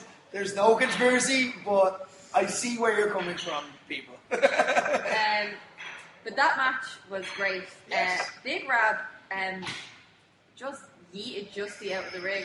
Yeah, oh my god. Belly to belly them out of the ring, on top of everyone. Yes. Justin just flung himself on various top ropes. It was just kind of chaotic. It was great. I loved it. It was chaos. Do you know what I loved about that match? It reminded me of that More Than Hype against Mid-Card Mafia match from the Project Next Gen show. Yeah. And it's the kind of thing that we're could you do that match on an episode show where you've got people who aren't because Project Next Gen shows are the all-in crowds, they're the hardcores. Could you get away with doing that kind of? Because the match is really fun, but if people don't know the characters or get the jokes, it mightn't necessarily work. And they did that kind of match, and it really fucking worked. Yeah. People loved it. It was fantastic. Guys, all 90s, congratulations. Well, not you, Martin, fuck you. But apparently, okay. I mean, that's quite biased. I mean, I'm just saying, for a general I'm just a bit salty. They're still the champs. Congratulations. The general manager shouldn't be salty. This is what I mean. You know what I mean? It's second best the second best priest.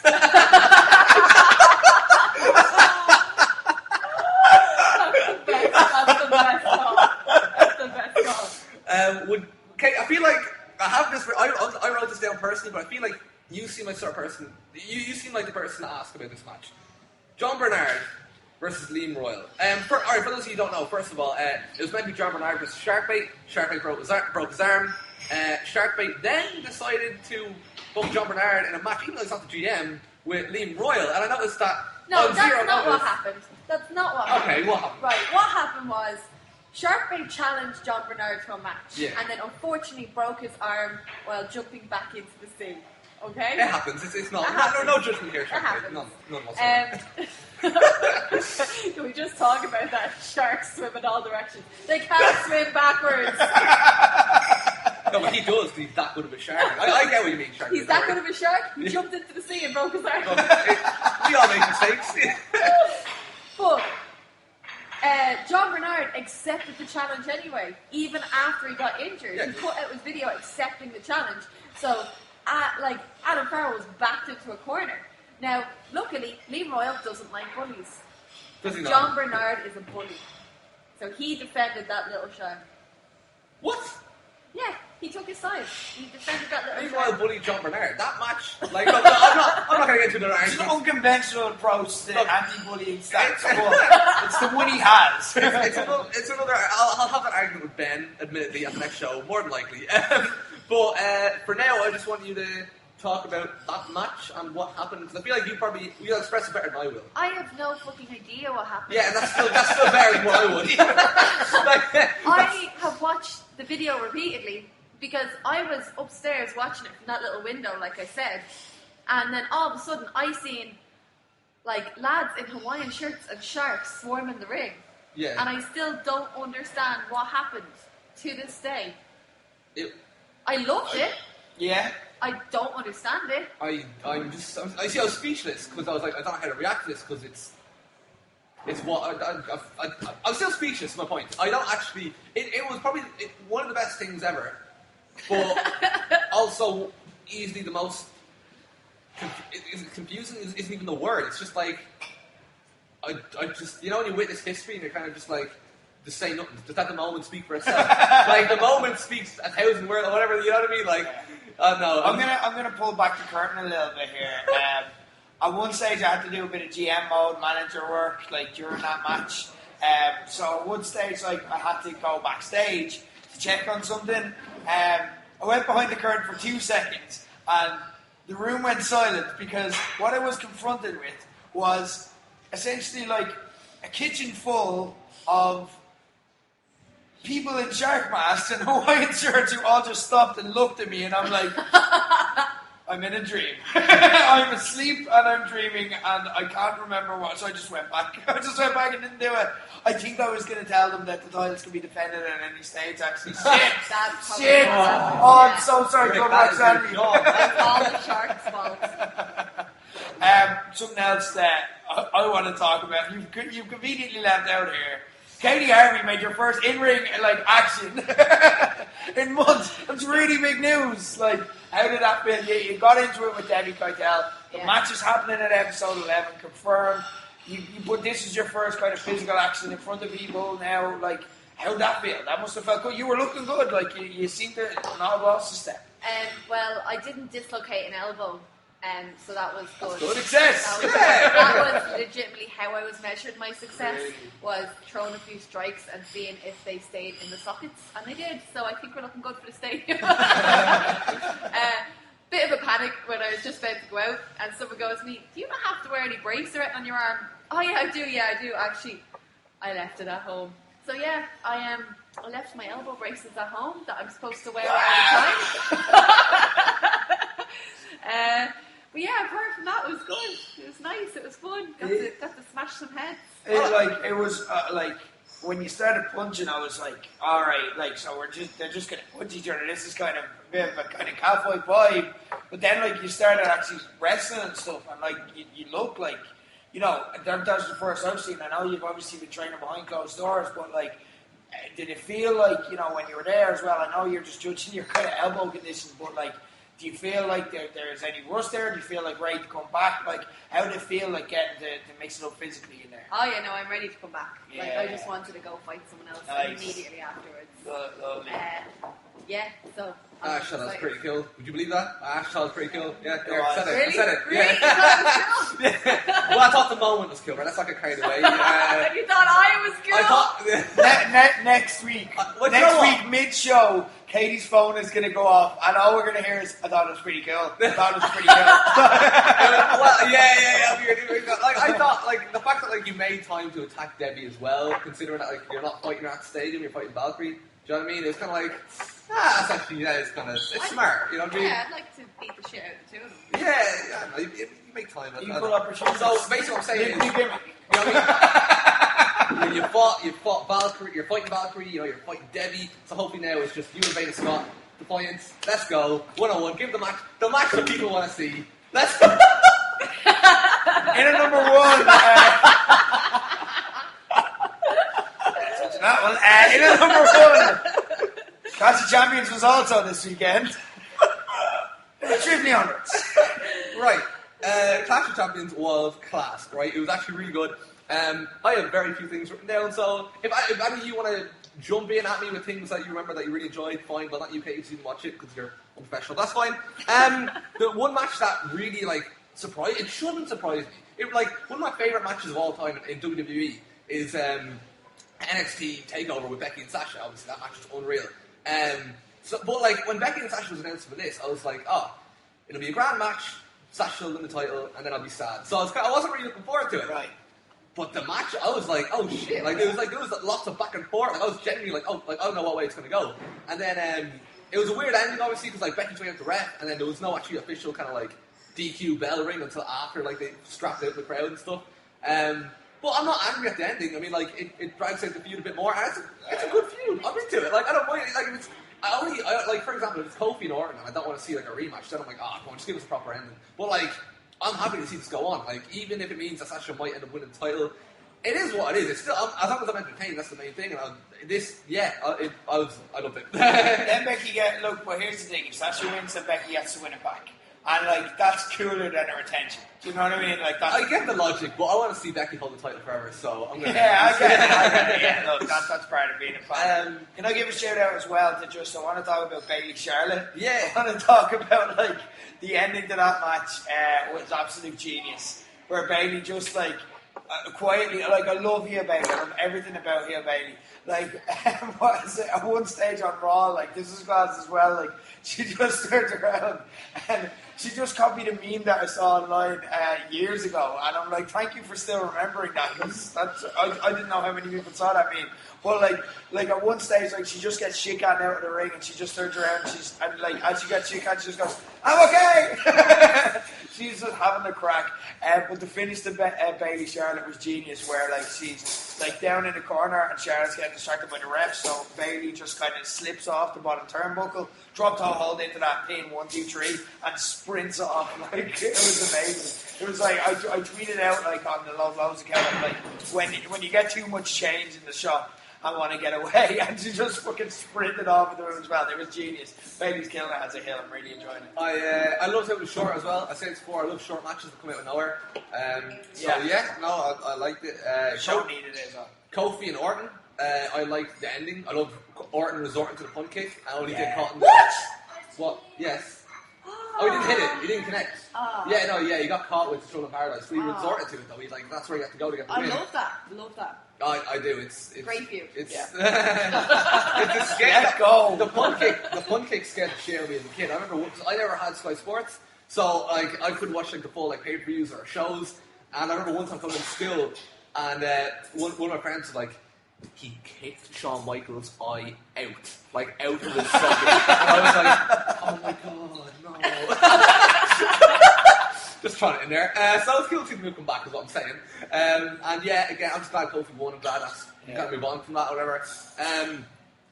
What else? Oh yeah, so then just the main event, I thought it was alright, but mainly what was deadly was after the main event, Rollins has the title, he's going up the ramp, the lights switch off.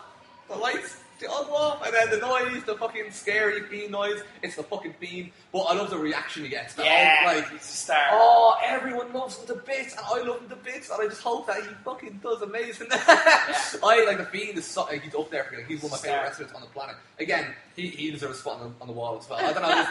The wall it's too like. So Amy is 3 now. Yeah, sorry. I'm still thinking of that tweet that said, like, I hope WWE doesn't fuck up the Fiend because there's a Fiend in all of us. Alright, no, you just ruined it on me, so thanks. No, but like, it was just like, it's just, he's so cool. Like, every time he shows up, and it's just like, it's half funny, but half like deadly at the same time, you know what I mean? It's like the mask and all that. And then like, I don't, like, again, I don't even know what to say. It's just class. It's really cool. It's deadly. Yeah, no, he's their big star. He's their Becky of last year. Yeah. You know what I mean? Like, he's their big... like, I hope he holds I it. I want to see a Mania.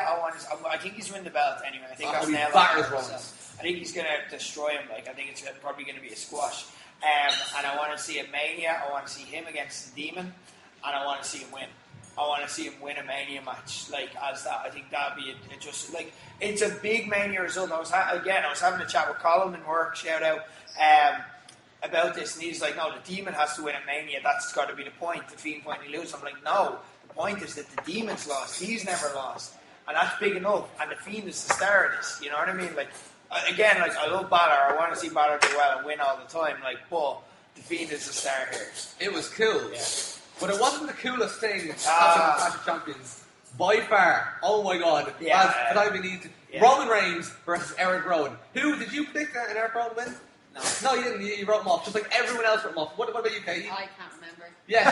Well, I don't think I even cared enough. Oh, okay, Katie. Well, anyway, you probably wrote him off because everyone wrote him off. We know who didn't write him off. Me, because he is my fucking... I don't know what that was. That was me stopping where the heart is, because I love him. That's your heart? Yeah, he's my heart. It's a problem. It's I need to get it checked out. Like, if you do an X-ray... The doctor would be very concerned. If you do an X-ray, just Eric Rowan's face is just, like, in there. Anyway. Yeah, no, it was just, like... First of all, Eric Rowan's best singles match. His most high-profile singles match. The spotlight is on him, and it only really sunk in as I was watching it. It's the co-main event of a pay-per-view, and as I was watching it, it's like, holy shit! Like, he has genuinely come a long way. Like, he's in the forefront now. The spotlight is on him, and it's fucking cool. Like, he's doing all this cool shit. Working his arse off in the match. That was a great match. I was really entertained by it.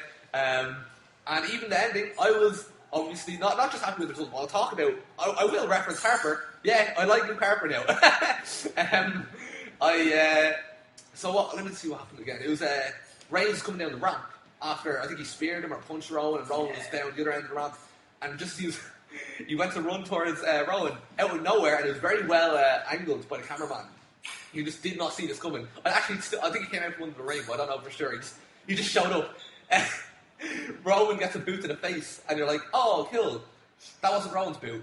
And then you look over, and he turns around, and it's Luke fucking Harper. Yeah. And the best part was, the crowd realised that was Luke Harper. The kids were at the front, the kids didn't really give a shit. But you just see everyone at the back, like, making, like, OTT, like, dare I say, Katie Harvey return. Yeah, Katie Harvey return level pop from, like, the back end of the crowd. That's two nice things. All the fans beating, like, and you can hear, like, all, like, the grown men just, like, oh, like even as he's anyway, I'll run through the match anyway. They team up on Roman. They beat Roman. I'm screaming because Eric Rowan has pinned Roman Reigns 1, 2, 3 on pay-per-view in the co-main event. We've all come such a long way, lads. But and Luke Harper's back, and I question Luke Harper's loyalty. That's why I was never a big fan. You know, people were like, "Oh, Luke Harper's the guy. Luke Harper's the man." But like, really, I was like, "Yeah, but he betrayed Rowan. He betrayed the family. I don't know if I really trust this man. I trust him now." Do you know what I mean? He didn't. You see, I was spoiled. I'll admit, it was spoiled that Luke Harper came back. I saw a picture of Harper, but I didn't know what he did. I didn't know if he fucked Rowan over. I didn't know if he like came back. If he just came back on his own, like in a separate segment or whatever. Oh my god! And like the best part is, it's like now the Bludgeon Brothers are back, but now they're hot as fuck. Everyone is like invested in what they're doing. They're wearing cool metal shirts as well, as opposed to like. Yeah, I don't think they're the Bludgeons. I think they're Harper and Rowan. Yeah, I mean like they're doing the whole hammer gimmick anymore. Oh, even better, better. They're so cool now, and like Rowan is like at the forefront of SmackDown on Fox. Like he's a big fucking deal now. And as is Harper, and I'm so excited for the future. And like, I feel like I've got something else to say. It's out of my head now. How can you top that? There's just that just made my day. Watch that. It's made everything. Number one, like for you, I think I had to be there. There could be no other, and as well as Kill that, like it's looking like they're not necessarily going to be a tag team. Like Harper is his lackey. You know what I mean? It's kind of built that way on SmackDown. It's built that way on SmackDown, where Rowan is the guy everyone's pissed off at, and Luke Harper is his heavy. I love that. I prefer singles, but even if they do go back as a tag again, like that's fine. Like that's fine too. Them ripping up the division, I don't mind that. Rowan go on do singles shit. That'll be cool too. There's so many ways to go from here. I'm really excited for WWE, and I just remember what I was thinking earlier. How cool! And someone said it.